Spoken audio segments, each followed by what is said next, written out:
What's up, everyone? I'm Alex Neff, your real estate resource. Today, we are going to be talking about selling your home in the summer. The summer is typically unique for selling homes, and we're going to go into it a little bit today with this presentation that I've put together. So, in order to successfully sell your home in the summer, it's important to look at it from both perspectives. So, first, you want to understand the buyer.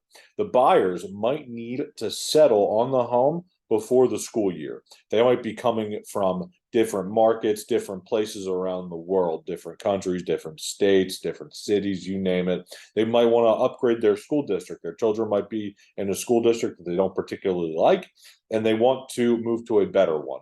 So that is really crucial for the timeline of the selling of your home.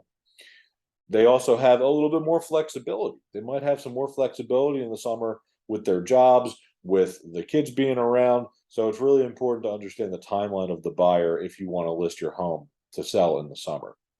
Next, inventory constraints. They might help the seller for the buyers that missed offers in the spring market, especially with the spring market that we just had. There were offers on homes 10, 15, 20. I heard of someone in my office getting like 45 offers on a home. And the sellers can only accept one offer on the home. So there's still a herd of buyers that are looking for a house. Now, spring market is typically crazy. From March to May, it is always the best time to list your home. But the summer has a little bit of a lower inventory usually, and this might actually help the sellers because there's less competition for the buyers that are looking for their home, right? Because if they're looking for a home and there's not a ton of homes around, there's more competition. It's basic supply and demand. Now, lastly, summer is the opportunity to present your home at its best. There are some unique situations that the summer provides that the springtime does not when selling your home. We're going to talk about that next in staging. Summertime staging. Typically, there have been a ton of studies that have proven that staging your home, no matter what time of year it is, will get you more money for your house. So a small I don't look at staging as an expense. I look at it as an investment. Investing in staging can really get top dollar for your home. And summer staging can be uniquely effective because first you want to keep things cool. When people walk into the house, it's a hot day outside, say it's 90, 95 degrees out there, plus humidity here on the East Coast. If they walk into the house and it is hot and uncomfortable, they are not going to want to be there very long.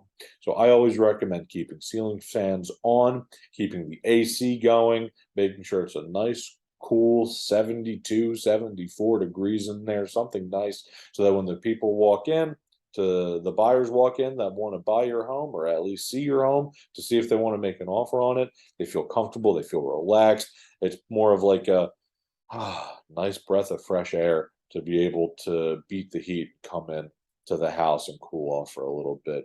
Maybe even putting out some ice water for them. Whatever you can do to make sure that the buyers stay in the home to visualize themselves living there for as long as they can, that's what's going to attract some of the offers that come in. Next, you can stage your outdoors. Staging the outdoors is so important because they're not just buying the interior of the house, they're buying the exterior of the house as well. So it's really important to make sure that you have a well manicured lawn, that you have the hedges trimmed, bushes are well kept, flowers in full bloom. You really want to make sure that this is some beautiful, beautiful accessories to the home because the landscaping can really add value to your home. And then also putting out some patio furniture or porch furniture, anything to really make it, instead of just looking to see another house, turn it into a home. How can these buyers visualize themselves here? Next, lighten up. If you have some heavy curtains or drapes that are hanging over the windows, I always recommend replacing them with shears because the shears are see through, they let the light in You can see out, but people can't really see in. The light will come in though and really make things lighten up and feel more welcoming and airy. And then also same thing goes for like heavy throw blankets, heavy sofa covers or pillows, heavy towels. I always recommend having some light fabrics and curtains and shears and everything around the house to make it seem more summer fun. And lastly, consider color. In the summer, you can get away with some wild color combinations, some crazy pops of color to really make things stand out and be memorable. That's one thing that I always recommend for listings is getting a different colored door, making the door stand out.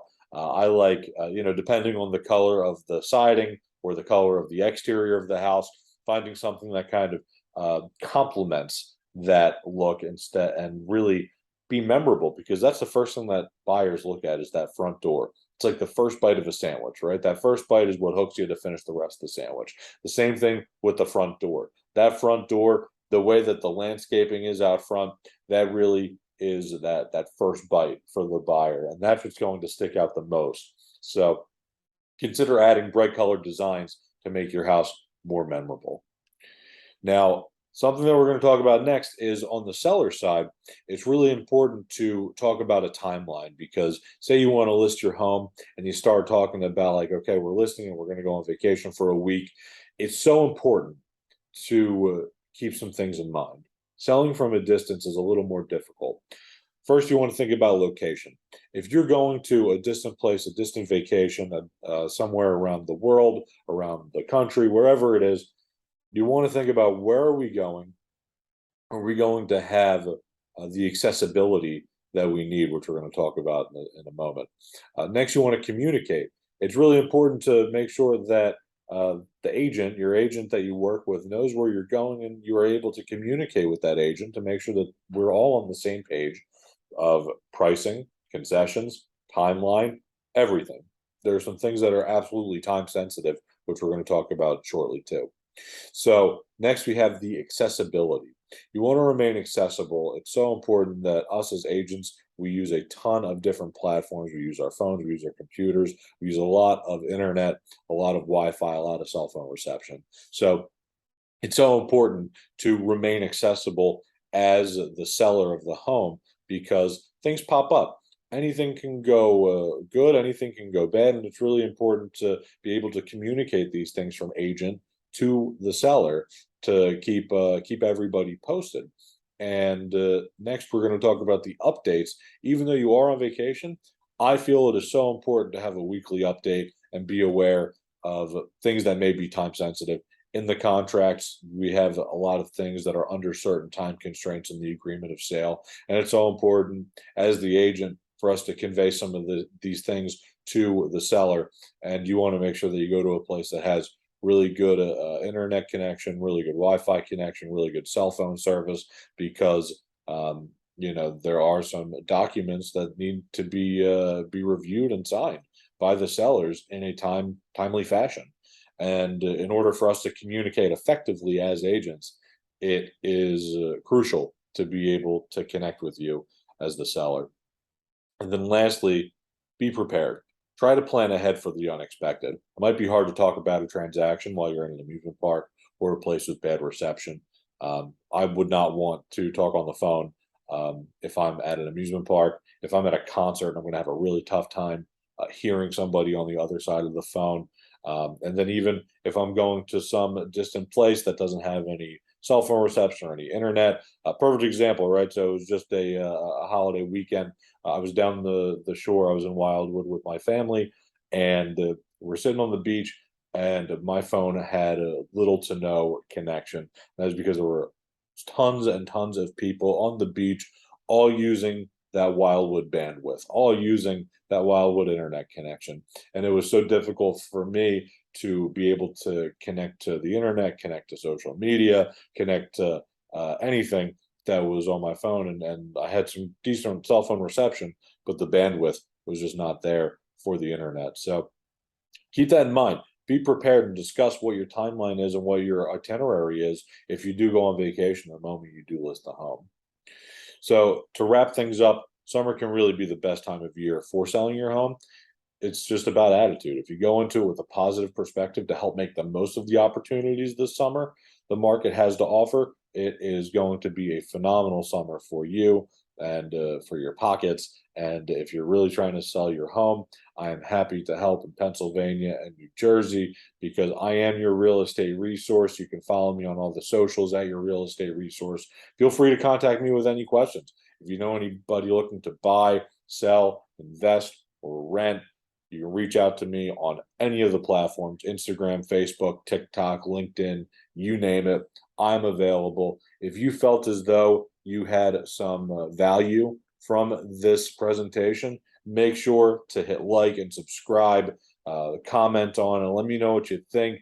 Send this video to anybody who is thinking about even selling their home in the summer. Feel free to reach out to me with any questions, and I'm happy to be a resource for the community. Thank you.